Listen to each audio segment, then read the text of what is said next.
Okay. So now we are going to start chapter number 2. We have already completed chapter 1 and I hope all of you have completed the note making. Notes उसमें बना लेना, ठीक है? और जो भी main चीज़ें मैंने आपको बताई थी वो आप उसको पढ़ लीजिएगा और मुझे ग्रुप पे रिमाइंड कराना, मैं आपको वो पीपीटी भेज दूंगी जिससे मैंने आपको पढ़ाया था, ठीक है? Now next chapter is origin and evolution of earth. पहले था इसमें काफ़ी और भी चीज़ें थी, like how sun was formed, then planets कैसे फॉर्म हुए थे, ये सारी बहुत सारी चीज़ें थी पहले आपके सिलेबस में. लेकिन आई थिंक जो अगर आप कभी नया सिलेबस देखोगे तो उसमें जो है ये कट डाउन हो चुका है ना. तो अभी क्या है, इवोल्यूशन ऑफ अर्थ के बारे में है कि अर्थ का बेसिकली फॉर्मेशन कैसे हुआ, एंड देन हम पढ़ेंगे about the interior of the earth. So कि अर्थ का जो इंटीरियर स्ट्रक्चर है वो किस तरह का है. Origin and evolution of earth, इसमें हम लोगों को पढ़ना क्या है, these are the objectives, like कि हमें जो इम्पोर्टेंट टर्म्स हैं उनके बारे में पढ़ना है, जो है अर्थ का फॉर्मेशन कैसे हुआ है, तो ये सारी चीज़ें जो है हमें इसमें पढ़नी है. हमारे जो सोलर सिस्टम है उसके बारे में पढ़ना है. तो बेसिकली मैं आपसे इंट्रोडक्शन के इसमें पूछती हूँ, हमारा जो गैलेक्सी है, गैलेक्सी आपने वर्ड सुना है पहले, ठीक है? जो ऑनलाइन बच्चे हैं वो भी जो है आंसर करेंगे. सो जो गैलेक्सी है, जिस गैलेक्सी में हम लोग रहते हैं, लाइक जिसमें हमारा सन है, सोलर सिस्टम है, प्लैनेट्स हैं, उस गैलेक्सी का क्या नाम है? What is the name of the galaxy in which we live? Yes, Milky Way galaxy. और जिसे आप कह सकते हो आकाशगंगा, जिसे हम हिंदी में कहते हैं आकाशगंगा जिसे कहा जाता है. So milky way is the galaxy. So then how many planets are there in our solar system? इसमें भी कंफर्म नहीं हो क्या? 8 प्लैनेट्स.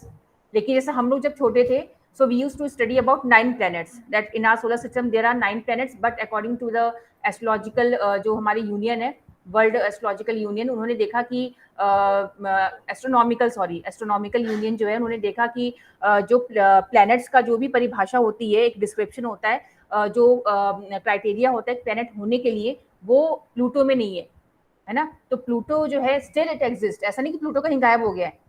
प्लूटो एग्जिस्ट करता है, still it is revolving around the sun, but now we have हमने उसको अब क्या किया है, प्लैनेट्स की कैटेगरी से हटा दिया, क्योंकि हमने कहा कि वो डस्ट से बना हुआ है ना, मतलब कि जो ऐसी चीज़ों से बना हुआ है जिससे प्लैनेट्स को थोड़ा सा मतलब अलग फॉर्मेशन होता है, तो उस बेसिस पे हमने उसको ओरिजिन के बेसिस पे, इवोल्यूशन के बेसिस पे उसको डिफरेंट कर दिया है. नहीं तो अभी तक हम प्लूटो को भी क्या मानते थे, प्लैनेट मानते थे.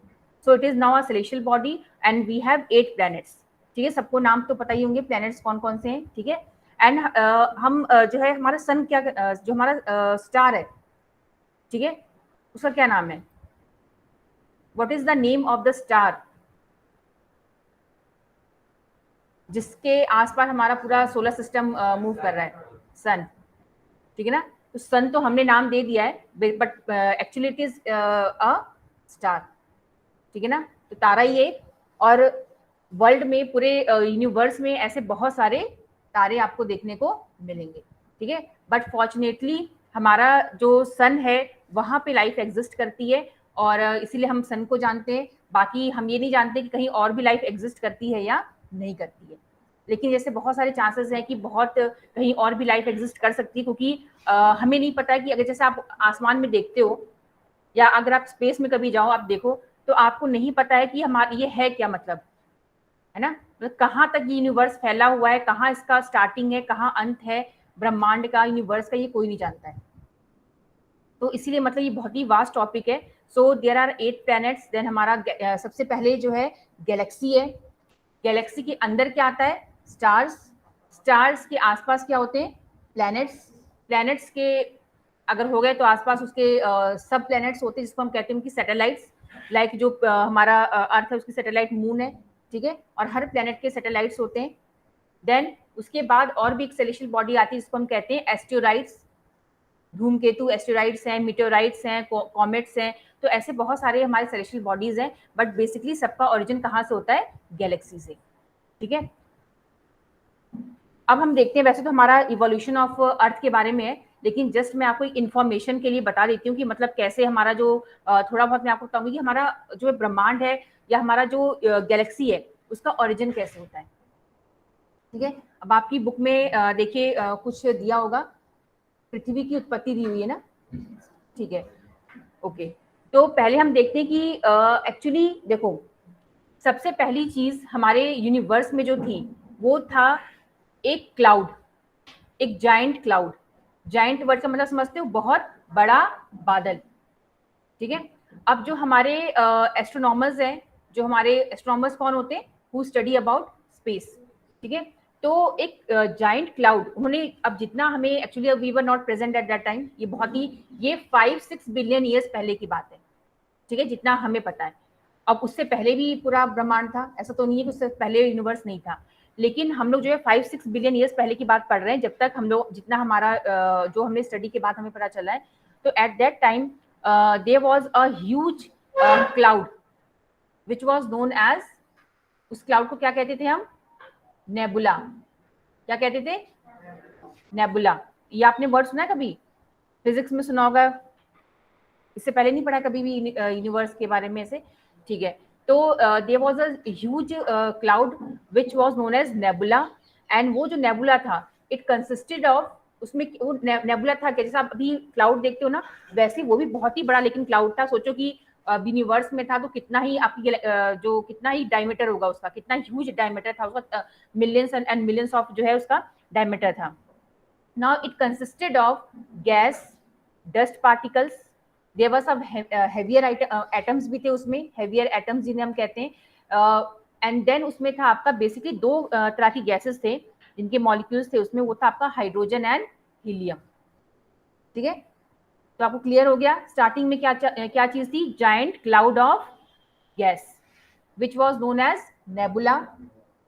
एस्ट्रोनॉमर्स ने उसे नेबुला कहा, और कहा कि ये जो क्लाउड था गैसेस का, इसमें गैस था, देन डस्ट पार्टिकल्स थे, hydrogen and helium, they were the most important two gases.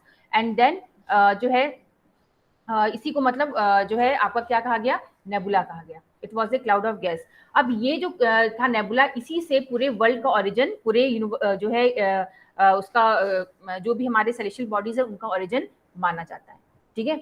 अब इसमें भी देखो आपके पीपीटी में दिया हुआ है, formation of star sun galaxy formed after accumulation of hydrogen in a cloud form called nebula, ठीक है। अब समहाउ देखो, रीजन बहुत ज्यादा किसी को भी नहीं पता कि उस समय ऐसा क्या हुआ था, क्योंकि कोई उसमें फिजिकली प्रेजेंट नहीं था, लेकिन ये अंदाजा लगाया जाता है कि समहाउ जब हाइड्रोजन गैस जो है एक साथ बहुत मात्रा में इकट्ठा हो गई, साथ में साथ डस्ट और गैस पार्टिकल्स इकट्ठा हो गए, हेवियर एटम्स जो है एक साथ एक्यूमुलेट हो गए, तब जाके आपका जो है नेबुला फॉर्म हुआ है। और इसी नेबुला को हम क्या कहते हैं, गैलेक्सी।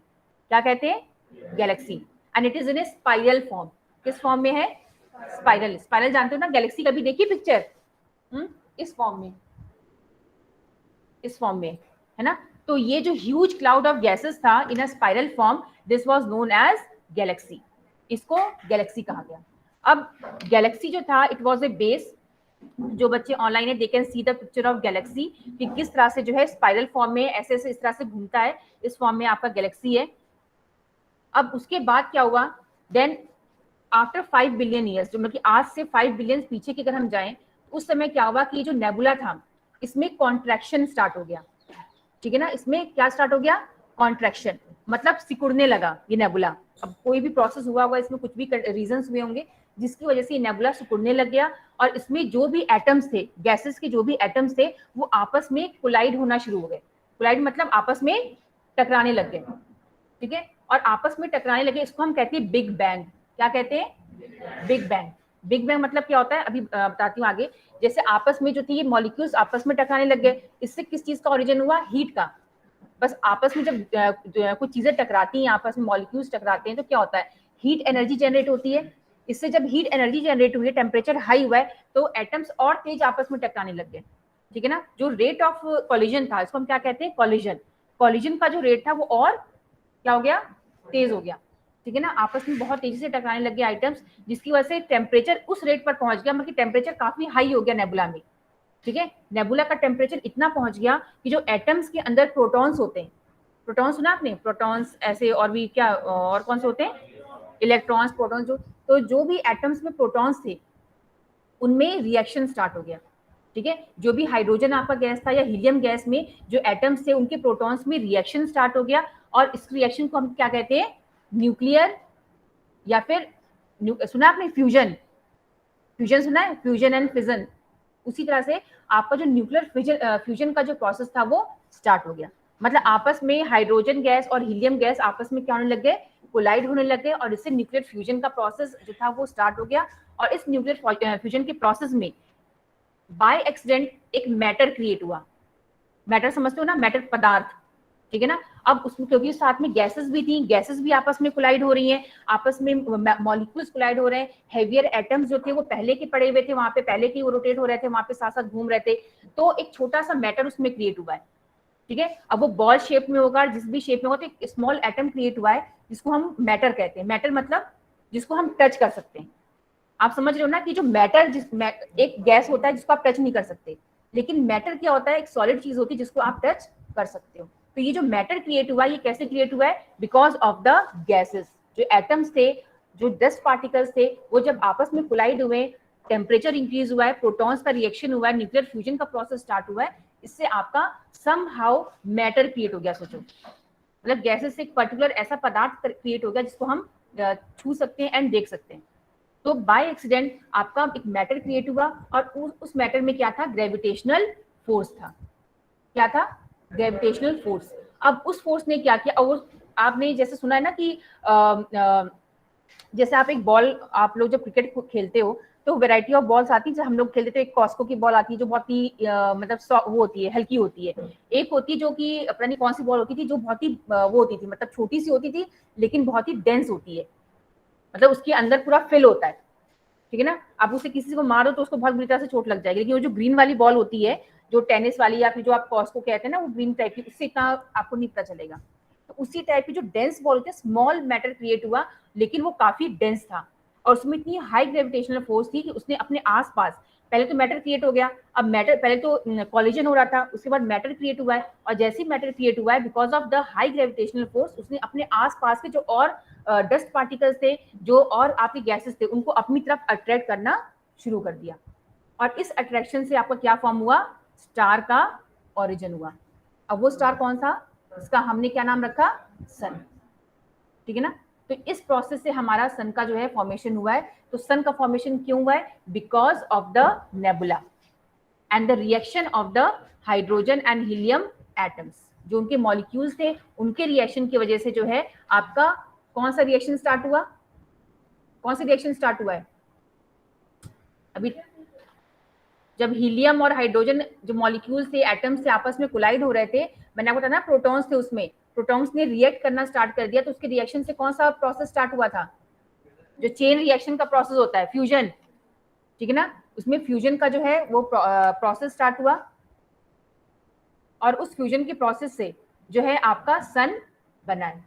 और आज के टाइम भी आपको पता है कि सन में इतनी कॉन्टिन्यूस एनर्जी कहाँ से, आपको पता है सन हमारे अर्थ से भी पुराना है ही, क्योंकि सन की वजह से जो है प्लैनेट्स का फॉर्मेशन हुआ है। तो अगर सन की एज है 4.6 बिलियन ईयर्स, हमारे अर्थ की एज कितनी है, 4.6 बिलियन ईयर्स, तो हमारा जो सन है वो 5 to 6 बिलियन ईयर्स क्या है, पुराना है। लेकिन अभी 5 to 6 बिलियन ईयर्स पुराना होने के बावजूद आप देखिए उसमें एनर्जी है, रोज हमें एनर्जी मिलती है, सोलर एनर्जी मिलती है। तो क्यों मिल रही है, इसका मतलब कि वो एनर्जी कांस्टेंट नहीं है, वो एनर्जी क्या है, डायनामिक है। मतलब कुछ ना कुछ ऐसा उसमें रिएक्शन हो रहा है सन में, जिससे रोज एनर्जी, हर टाइम एनर्जी उसमें क्या होती है, क्रिएट होती रहती है। तो वो कौन सा प्रोसेस जो अभी भी सन में चल रहा है, वो है न्यूक्लियर फ्यूजन का प्रोसेस, जो हम चेन रिएक्शन कहते हैं, है ना। 2 से 4, 4 से 8, 8 से 16 ऐसे बढ़ते जाते हैं ना। तो वो सेम जो प्रोसेस है आपका किसमें होता है, सन में, जिसमें हाइड्रोजन, अगर आप सन का कोर देखोगे, सन की भी डिफरेंट लेयर्स होती है ना, तो अगर सन का आप कोर देखोगे तो उसमें आपको हाइड्रोजन एंड हीलियम गैसेस मिलेंगी, और उन्हीं की वजह से जो है आपको एनर्जी, अनस्टॉपेबल एनर्जी डेली आपको मिलती है, ठीक है। तो इससे हमारा सन का फॉर्मेशन हुआ, स्टार फॉर्मेशन हुआ। अब ये जो स्टार बना, ठीक है, जैसे मैंने आपसे कहा कि ग्रेविटेशनल फोर्सेस थे, जो है सन अपनी तरफ उनको खींच रहा था। बट कुछ ऐसे मैटर्स थे जो थोड़े से और क्योंकि जैसे हमारा सन का क्रिएशन हुआ, वैसे छोटे मोटे और भी आपके मैटर्स का फॉर्मेशन हुआ, ठीक है। जब ये कॉन्ट्रैक्शन हो रहा था नेबुला का, तब आपका सन का ओरिजिन हुआ, and then small celestial bodies और छोटे छोटे पदार्थ बन के तैयार हुए। अब ये जो पदार्थ थे, जो मैटर्स थे, वो सन के अंदर एक्यूमुलेट नहीं हुए। मतलब सन जो है, क्योंकि डिफरेंट डिस्टेंस पे थे, और सन उनको अपनी तरफ जितना हो सकता था सन ने अपनी तरफ उनको अट्रैक्ट करने की कोशिश की। तो जो अट्रैक्ट हो गए वो सन में जाके मिल गए, और जो नहीं हुए वो जितना मतलब उनमें डेंसिटी थी वो सन के पास पास आने लग गए। ठीक है ना, अब मैं बता रही हूँ आपको समझ में आएगा। वो सन के बिल्कुल जो है लाइन से उसके पास में आने लग गए। अब क्या हुआ कि ये जो पदार्थ थे, जो मैटर जो सन में नहीं इंक्लूड हुए, ठीक है, धीरे धीरे उनके अंदर भी ग्रेविटेशनल फोर्स स्टार्ट हो गया। ठीक है ना, जैसी मैटर क्रिएट होता है उसके अंदर क्या क्रिएट हो जाता है, ग्रेविटेशनल फोर्स। अब उस ग्रेविटेशनल फोर्स की वजह से उन्होंने खुद अपने अंदर जो है मैटर को अट्रैक्ट करना शुरू कर दिया। ठीक है, जैसे मैं अगर आपको ब्लैक बोर्ड पे बताऊं तो हमारा सन तो था ही, ठीक है ना, सन फॉर्म हो चुका था। ठीक है, अब सन में एनर्जी क्रिएट हो चुकी थी। अब इसको जितना अट्रैक्ट ग्रेविटेशनल फोर्स के थ्रू करना था इसने कर लिया और सन का फॉर्मेशन हो गया। लेकिन बहुत सारा ऐसा मैटर जो गैलेक्सी में फ्लोट हो रहा था, घूम रहा था, जो कि सन में जाके अट्रैक्ट नहीं हुआ। ठीक है, अब उसने क्या किया, ये सब ऐसे से घूम रहे थे, लेकिन जो सन का ग्रेविटेशनल, ये देखो ये जितने भी मैटर थे, ठीक है ना, मैं आपको बता दूं इनको हम प्लैनेट्स कहेंगे। ये आगे चल के क्या बनेंगे, प्लैनेट्स। ठीक है, तो आपको एक आइडिया मिल जाएगा। अब ये साइज के अकॉर्डिंग, ठीक है, ये सन के आसपास मतलब आके एक तरह से उसके आगे रिवॉल्व होने लगे, आगे पीछे रिवॉल्व होने लग गए। ठीक है, अब इनके अंदर खुद का ग्रेविटेशनल फोर्स था। ठीक है, जो आज आप अर्थ इतना बड़ा देख रहे हो, स्टार्टिंग में इतना बड़ा नहीं था, वो बहुत ही स्मॉल मैटर होगा। फिर इन्होंने क्या किया, ये जो मैटर्स थे इनके खुद का ग्रेविटेशनल फोर्स था, और इन्होंने अपनी तरफ जो बची खुचे गैसेस था, डस्ट पार्टिकल्स था, या जो एटम्स थे उनको अपनी तरफ अट्रैक्ट करना शुरू कर दिया। ठीक है ना, और जैसे उन्होंने अट्रैक्ट किया, जैसे कि आपके मतलब कि जो भी थे पार्टिकल्स थे, आपके डस्ट थे, उनको जैसे एक्यूमुलेट किया, इनका साइज क्या होता चला गया, इंक्रीज होता गया। ठीक है, अब ये क्या बन गए, प्लैनेटिज्मल्स। इनको क्या कहते हैं, प्लैनेटिज्मल्स। ये एक स्टेज होती है। अब प्लैनेटिज्मल्स जब बन जाते हैं, मतलब काफी ह्यूज साइज में डेवलप हो गया प्लैनेटिज्मल्स, और जब इनका साइज इतना बड़ा हो गया और ऊपर से जब इनकी एक जो इनकी ग्रेविटेशनल फोर्स जितना ये अट्रैक्ट कर सकते थे उतना किया, जब सैचुरेशन पॉइंट खत्म हो गया तब इनका जो ग्रेविटी थी, मतलब ग्रेविटी तो अभी भी है ना, अर्थ में अभी भी ग्रेविटेशनल फोर्स है, लेकिन अब ये किसी चीज को अट्रैक्ट नहीं कर पाता, क्योंकि अब वो डस्ट पार्टिकल्स या जो बचे खुचे पत्थर थे हमारे आसपास अब वो खत्म हो चुके हैं। ठीक है ना, तो अर्थ के पास एक मैग्नेट नहीं होता है, मतलब मैग्नेट क्या करता है, अपनी तरफ जो भी उसके पास जो है आयरन की चीजें प्रेजेंट होंगी उनकी तरफ, उनको अपनी तरफ क्या करता है, खींच लेता है।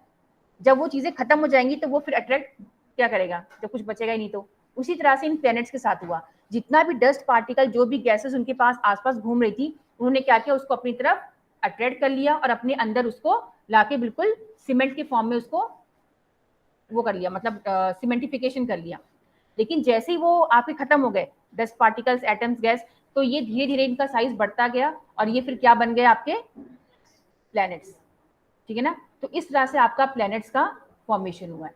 तो मतलब ले दे के हर चीज का फॉर्मेशन किससे हुआ है, नेबुला से। ठीक है, अब प्लैनेट्स का फॉर्मेशन हो गया।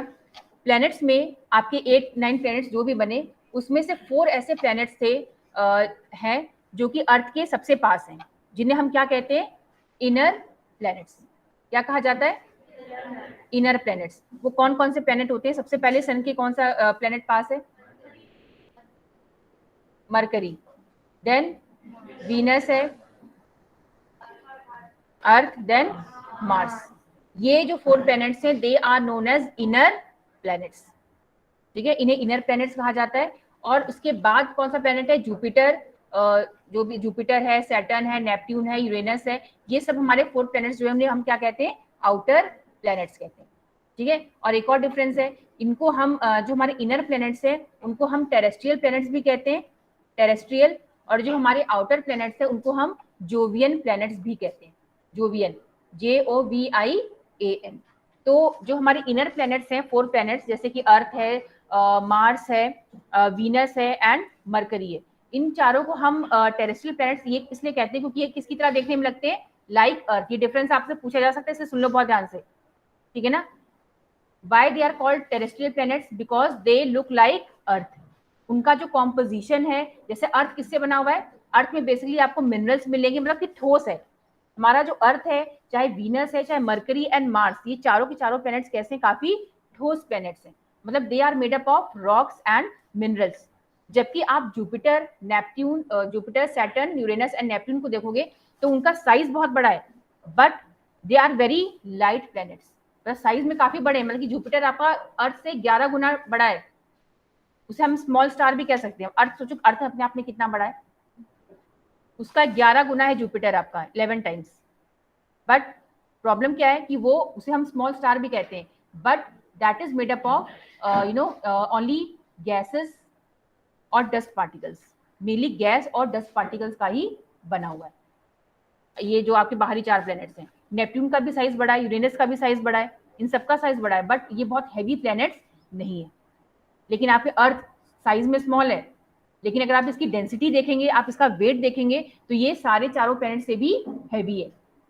ठीक है, अर्थ के अंदर में क्या है, ये आप देखिए ठोस है, ये पूरा है, ये रॉक्स है, मिनरल्स हैं, इनसे बना हुआ है।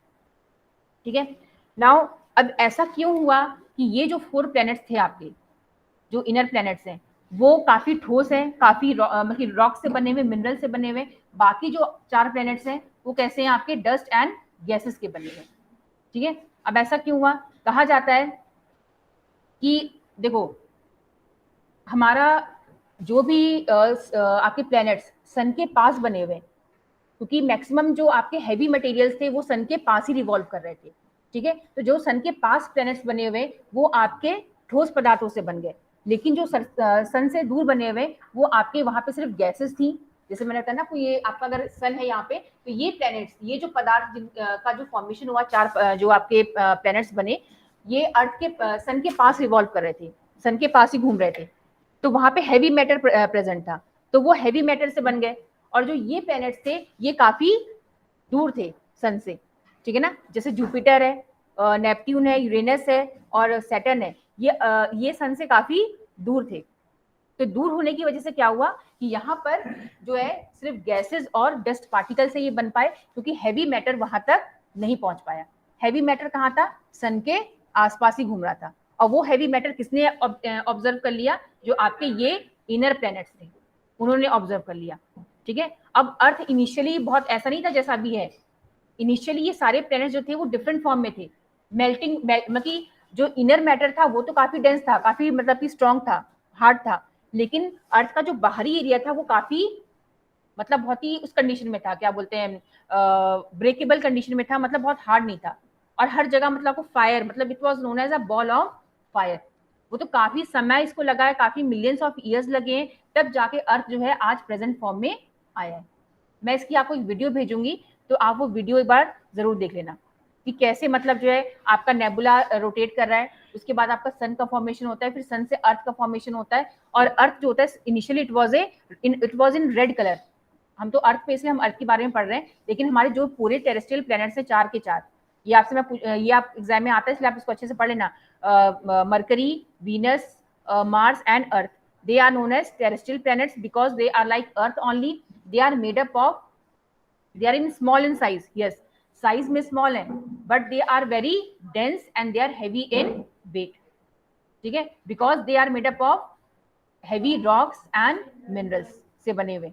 लेकिन जो हैवी रॉक एंड मिनरल्स हैं ये बाद में जाके कन्वर्ट हुए, पहले तो पूरा जैसे वॉल्केनो नहीं होता, वॉल्केनो मैग्मा, जैसे मैग्मा बहता रहता है उस तरह से बहता था, और अर्थ का टेम्परेचर काफी हाई था, काफी ज्यादा टेम्परेचर था अर्थ का।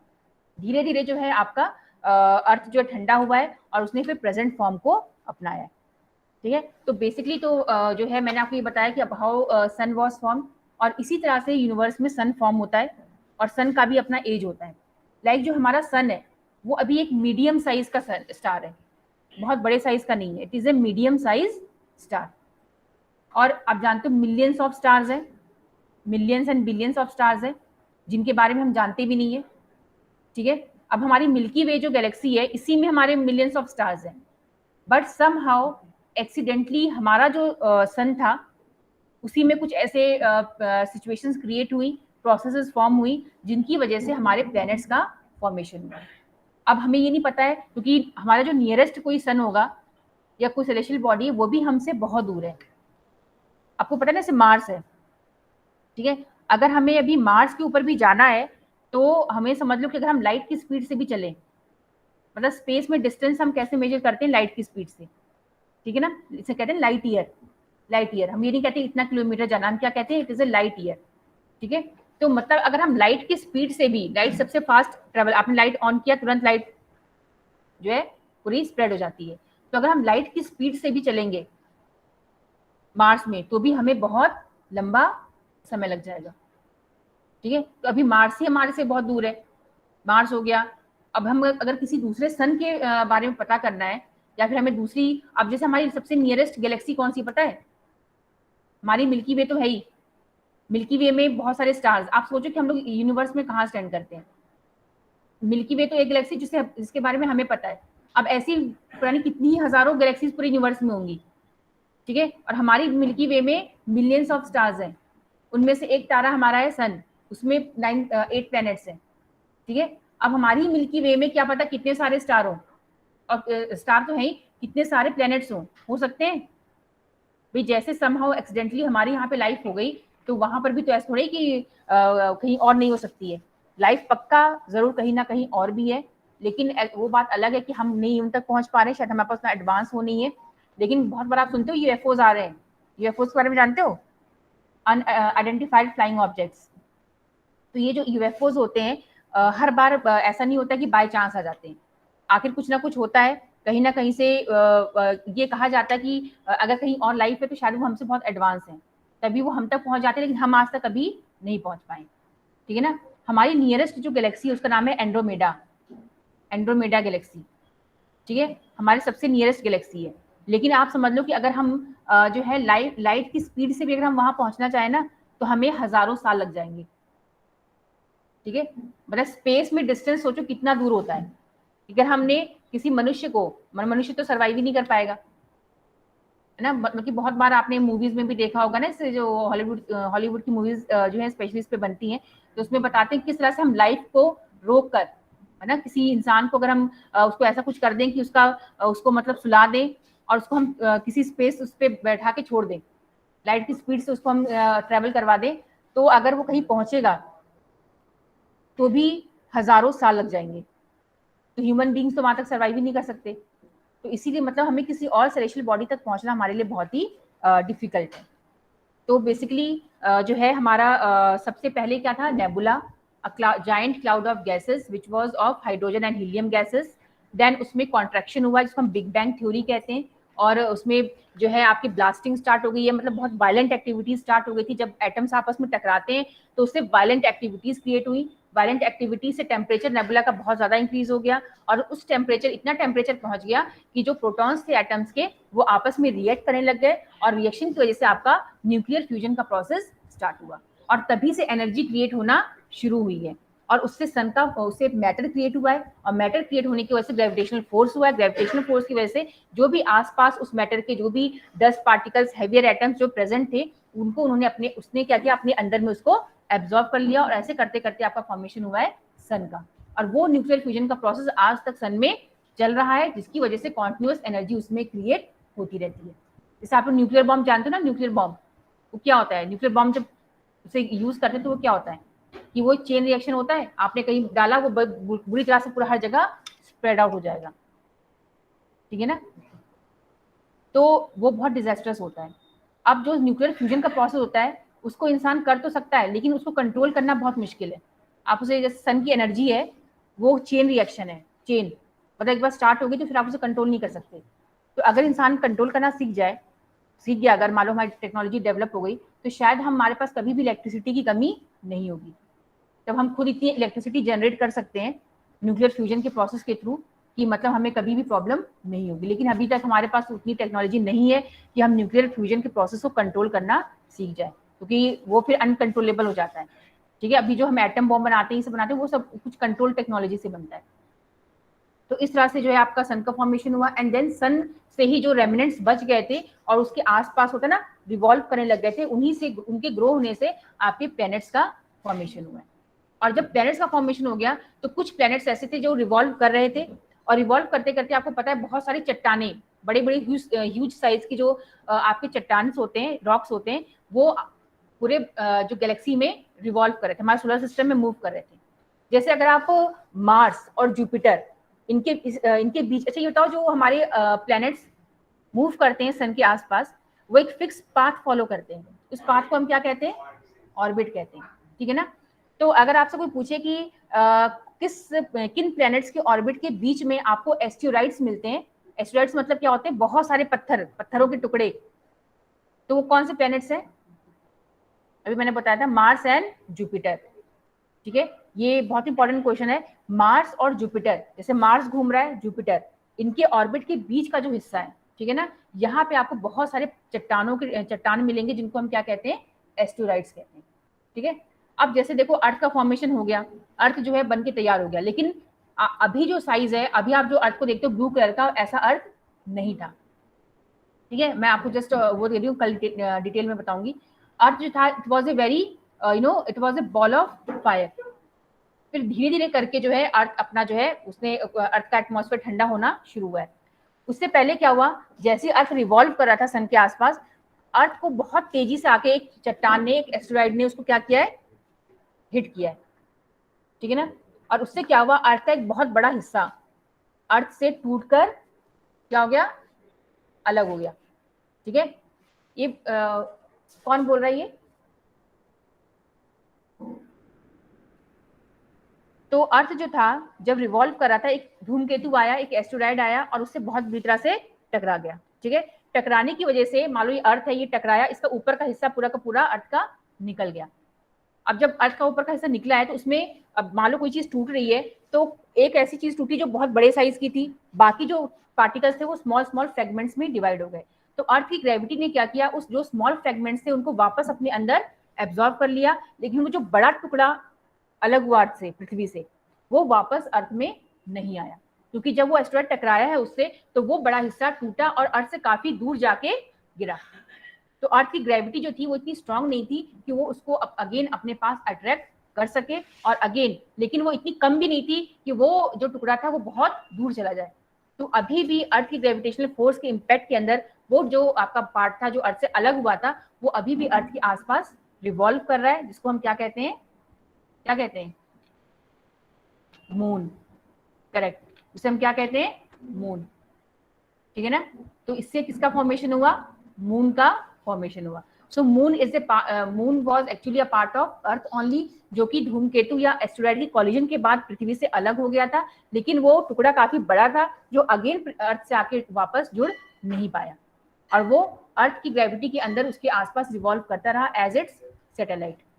ठीक है, तो इससे मैंने आपको बता दिया कैसे मून का फॉर्मेशन हो। अब कुछ लोग ये भी कहते हैं कि मतलब जितना जुड़ना था वो तो वापस आके जुड़ गया, बाकी मून तो अलग हो गया क्योंकि वो काफी बड़ा हिस्सा था, वापस नहीं आ पाया, लेकिन जो गैप बना, जो गड्ढा बन गया पृथ्वी के ऊपर, वो पानी से भर गया आगे चल के, और उसी से हमारा क्या फॉर्म हुआ है, ओशंस। जो हमारा पैसिफिक ओशन है वो उसी से बना है। लेकिन ये थ्योरी अब कितनी सही है कितनी नहीं सही है वो आगे देखेंगे। तो आई होप कि जितना मैंने, देखो है इसमें, अगर आप अपनी बुक पढ़ोगे तो बहुत क्या इसमें ज्यादा चीजें, तो मैंने आपको सिंपल वे में बताना की कोशिश की है, और ये काफी टफ भी है। तो मैंने आपको, आई होप कि आपको इतना थोड़ा समझ में आ गया होगा कैसे नेबुला क्या है, नेबुला से कैसे, नेबुला को हम गैलेक्सी कहते हैं, किन गैसेस से बना हुआ है, एंड देन कैसे स्टार का फॉर्मेशन हुआ, सन का फॉर्मेशन हुआ, और सन से कैसे जो है हमारा प्लैनेट्स का फॉर्मेशन हुआ। तो सन से ही हमारे प्लैनेट्स का फॉर्मेशन हुआ है, कैसे मून का फॉर्मेशन हुआ। तो बेसिकली मैंने पीपीटी की जगह अपना जो था मैंने उसको ही बता दिया है। कोई बच्चा जो है इसको स्क्रीनशॉट लेके जरा मुझे ग्रुप पे भेज देना, या फिर रुको मेरा अगर खुल जाता है तो मैं लगा देती हूँ अभी अटेंडेंस।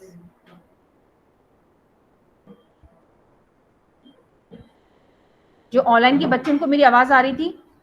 Yes ma'am. ओके, समझ में आया आपको बच्चों? Yes ma'am. ओके,